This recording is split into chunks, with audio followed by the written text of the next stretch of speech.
Today we're taking a look at these MLB matches, which are happening on Sunday, April 23, 2023, and giving you our team and total picks for today. Welcome back to High Stakes. Before we dive into our video, don't forget to subscribe and to push the notification bell so you don't miss any of our videos. Also check out our Patreon if you want access to our premium picks. Our Patreon is a way for us to help you improve your chances of making more money, and if you are interested in props and parlay picks, check out our new channel High Stakes Props and Parlays, where you can find our player props and parlay picks predictions. You will find the link to our Patreon and to our new channel in the description and comments section below. Colorado Rockies vs Philadelphia Phillies. The Phillies have won 2 of their last 3 games, including a 4-3 win over the Rockies on Friday. Last year's NL home run leader DH Kyle Schwarber went deep in the 7th to tie the game at 3 apiece, and third baseman and number 9 hitter Edmundo Sosa drove in the eventual game-winning run on a single in the 8th inning to secure the victory for the home team. Starter Aaron Nola pitched 7 innings and allowed 3 runs, all coming in the first on a home run by third baseman Ryan McMahon on 4 hits while striking out 3. He did not factor in the decision. Pitcher Seranthony Dominguez picked up the win for the Phillies in relief. Wheeler has pitched effectively versus Colorado at home in his 2 starts against them while playing for the Phillies. He won both outings and allowed 1 run and struck out 15 Colorado batters in a combined 12.2 innings. In addition, Wheeler pitched well at home overall in 2022, going 6-3 with a 1.85 ERA in 13 games. Urena has struggled versus Philadelphia in the past. He owns a 4.62 ERA and a 1.26 whip against them in a large sampling of games. He sports a 5.79 ERA in 10 games at Citizens Bank Park. In 32 innings of work there, he has allowed 32 hits and 11 bombs. The Rockies have lost 9 of their last 10 games against the spread and 7 of 8 on the road. Colorado did shut out Philly in the first game of this road series, but Colorado did not win a game in 4 tries at Citizens Bank Park last season and lost their game on Saturday as well. Most trends point to a Philly win at home versus Colorado on Sunday. Take Philadelphia minus 1.5 runs. Philadelphia has gone under in 4 straight games, and they or their opponent have scored 3 or less runs in 8 of their last 9 games. The Rockies have gone under the point total in 3 of their last 4 games. Philadelphia's pitching staff is performing much better at home than on the road this season, 3.94 ERA at home versus 5.78 ERA on the road. Colorado is ranked near the bottom of the league in runs scored per game overall, 24th 3.85, and is even worse on the road, 3.20. The Phillies and Colorado rank only 22nd and 23rd respectively in home runs per 9 innings. Wheeler has been lights out against Colorado at home recently, so the odds of the Rockies scoring in bunches against him on the road against him early are low. Most signs point to a lower scoring affair between these 2 teams on Sunday. Take the under 8.5 runs. Houston Astros vs Atlanta Braves. We're looking at a pair of talented teams with deep lineups and more than capable starting pitching here. Houston took the opening game of the set as they got to Atlanta's bullpen, while the Astros staff blanked the Braves over the final 8 innings to earn a hard-fought win. Fried was solid in his first start after coming off the Illinois following his injury on opening day. With that said, he threw only 5 frames, and one has to wonder if he's on a pitch count after throwing 43 pitches in his first start and 79 in his second. We saw the Braves bullpen get dinged Friday night, and Houston has the ability to mix and match with the best of them in the majors. Look for Javier to turn in a solid outing and help the Astros scratch out a win on getaway day. Our team pick is Houston Astros. Atlanta dropped their second straight after an 8-game win streak as they were defeated by Houston in the opening game of this series. The Braves dropped to 14-6 on the season and held a half-game lead over the Mets in the NL East for the top spot entering Saturday's action. On Friday night, Atlanta finished with 7 hits as Ronald Acuna Jr., run, and Austin Riley, run, RBI, each had 2 to lead the way. Bryce Elder pitched well but didn't factor in the decision as he threw 6 innings, allowing 1 run, none earned, on 5 hits with 1 walk and 6 strikeouts. AJ Minter, 1-1, took the loss as he allowed 2 runs on 2 hits with no walks or strikeouts in 1 inning of relief. Max Fried is on the bump for his 3rd start of the season for the Braves in this contest. He comes in 1-0 with a 1.08 ERA, a 0.96 whip, no walks and 6 strikeouts over 8.1 innings of work on the year. Fried earned the win in his last start, which came Monday on the road against the Padres. He threw 5 innings, allowing no runs on 4 hits with no walks and 4 strikeouts in a game the Braves won 2-0. In his 128th Major League appearance and his 111th career Big League start, Fried pitches against the Astros in the regular season for the first time. Fried is 28-11 with a 2.84 ERA, a 1.141 WHIP, 86 walks and 309 strikeouts, over 329.2 innings of work in 62 career appearances, 56 starts, at Truist Park. Our total pick is over. Cincinnati Reds vs Pittsburgh Pirates. Cincinnati has lost 4 in a row, including a 4-2 defeat at the hands of the Pirates on the road Friday. Red starter Graham Ashcraft pitched 5 innings while allowing 2 earned runs on 5 hits and left with the game tied, but the Pirates' bullpen let up 2 more runs, 1 earned, and reliever Derek Law took the loss. The Reds tied the game at 2 apiece in the 5th on RBI single by center fielder Nick Senzel, but they could not generate any more offense and had only 4 hits, all singles, in the game. The Pirates have won 5 games in a row, including a 4-2 victory at home over the Reds. Starter Mitch Keller pitched 6 solid innings, allowing 2 earned runs on 4 hits and striking out 5 Reds batters on his way to the win. Closer David Bednar pitched a perfect 9th to earn his 7th save. Right fielder Connor Joe reached base 4 times, scored twice, and had 3 hits on the evening. He scored the go-ahead run in the 6th on a Cincinnati error. First baseman Carlos Santana added an insurance run in the 7th with a base hit.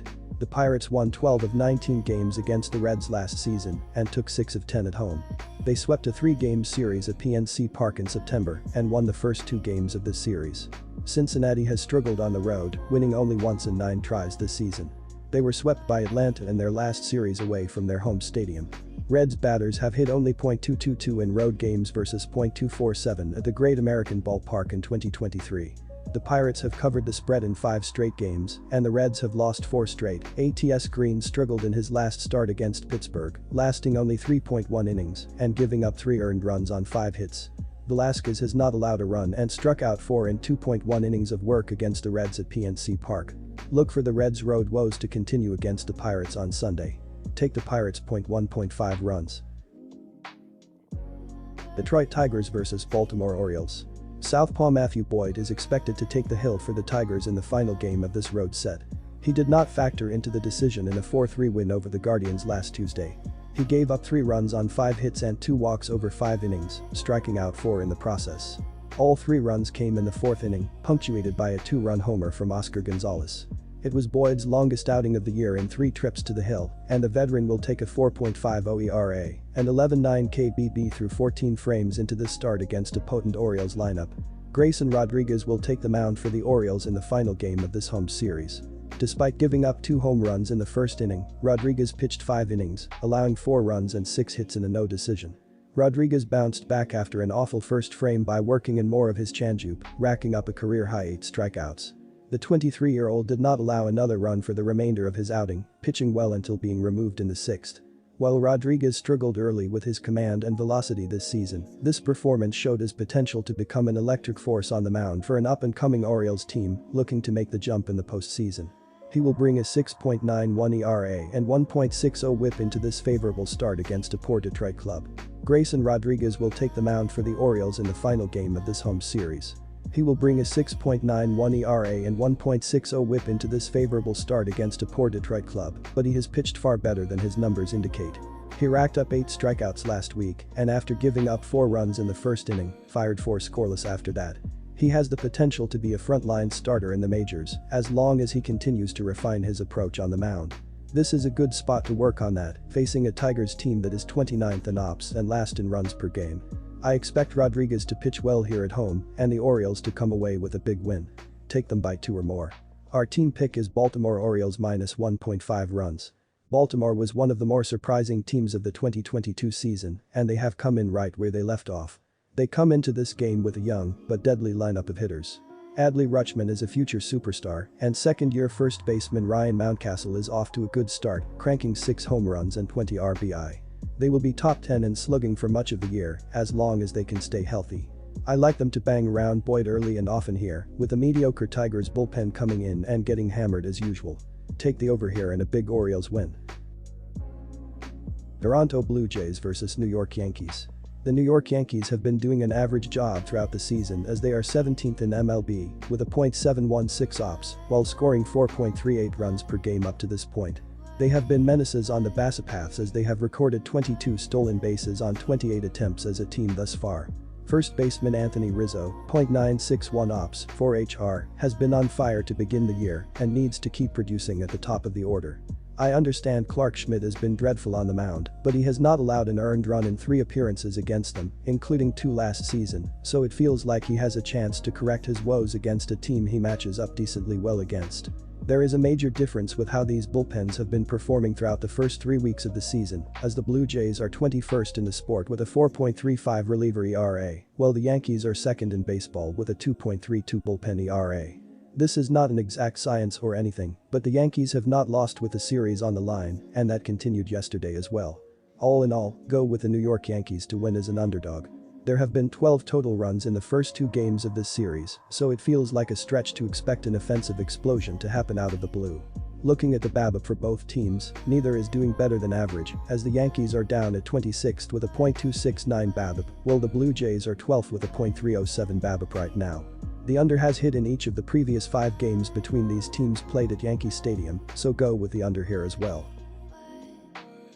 Chicago White Sox vs Tampa Bay Rays. Lucas Giolito has been doing pretty well on the mound to begin the year, according to his baseball saving page, as he is in the 83rd percentile in walk percentage. He throws 4 different pitches with his fastball being thrown 44.3% of the time. Giolito faced the Rays once last season and picked up the victory as he went 6 innings and gave up 5 runs, 2 earned, on 8 hits with 2 walks and 3 strikeouts. The Tampa Bay Rays have been incredible as a team at the plate as they lead MLB with a .905 ops with an amazing 7.05 runs per game. They have incredible power throughout their lineup as they lead baseball with 45 homers as a team. Second baseman Brandon Lowe has been hitting extremely well as he has a 1.045 ops with 6 homers, 15 RBI, and 17 runs scored thus far. There is a massive difference in the abilities of these bullpens, as Tampa Bay is 4th in baseball with a 3.09 reliever ERA, while Chicago is dead last in MLB with a 6.78 bullpen ERA as of this writing. The ability to take pitches outside of the strike zone and accept a walk is critical to moving through the batting order, as the White Sox are currently 25th in the sport with 54 walks as a team, while the Rays are closer to the MLB average as they are sitting in a tie for 19th with 68 walks as a team. Our team pick is Tampa Bay Rays. These teams have been doing well at hitting throughout the series thus far and are hitting well in terms of batting average of balls in play. Looking at the team totals, the Rays are 7th in the sport with a .314 team BABIP, while the White Sox are 14th in MLB with a .300 team BABIP up to this point. Zach Eflin is coming off the injured list and could be a little rusty in his first start back, while Lucas Giolito has allowed 10 runs in his last 3 starts against the Rays. The over has hit in 6 of the last 7 games between these teams played inside of Tropicana Field, so go with the over to hit here once again. Boston Red Sox vs Milwaukee Brewers. After winning Game 1 by a count of 5-3, the Red Sox came up just short in Game 2, losing by 1. All 4 runs in Game 2 came off of home runs, one 2-run shot by Yu Chang in the 5th and another by Rafael Devers in the 6th. Garrett Whitlock got the start and he tossed for 4 innings, giving up 5 runs and 1 strikeout. Milwaukee comes into this game with a run differential of +33, which is 4th in the league. With a top 10 batting average, the Brewers sit right outside the top 10 in runs scored per game, but could elevate that rating even more if they were able to have more discipline at the plate. Sitting near the bottom of the league in strikeout rate, the Brewers have often cut innings short with their near 10 strikeouts per game. Fortunately, this has not yet come back to haunt them in terms of leaving runners stranded. Although, if this trend continues, it will only be a matter of time before Milwaukee burns themselves. With a low rating in terms of extra base hit percentage, Milwaukee has also found themselves hitting into double plays at a near league high rate, and despite sitting top 10 in home runs, they do not routinely get the ball to drop outside of the infield when runners are on. Bello has proven to be hittable, and if the Brewers can extend some bases on their hits, they have a sure shot at taking the series. Corbin Burns has turned it on of late and appears to be coming back into stride as the season progresses. The Brewers' offense has consistently been able to generate runs, and their top 10 batting average should give them ample opportunity at the plate against an erratic Bello. Boston has struggled to drive runners in, and their inconsistencies at the plate will cost them here against a talented Burns. Takes the Brewers to win at home. While Bello has been a mixed bag on the road, the Brewers still have the propensity to strike out at a high rate and can be overly aggressive at the plate at times. As mentioned earlier, Burns has been on point of late and will look to cycle the Red Sox lineup and throw deep as he's pitched a combined 13.1 innings over his last 2 games while giving up just 2 runs. He's been even sharper during daytime affairs. Take the under 8.5 points here.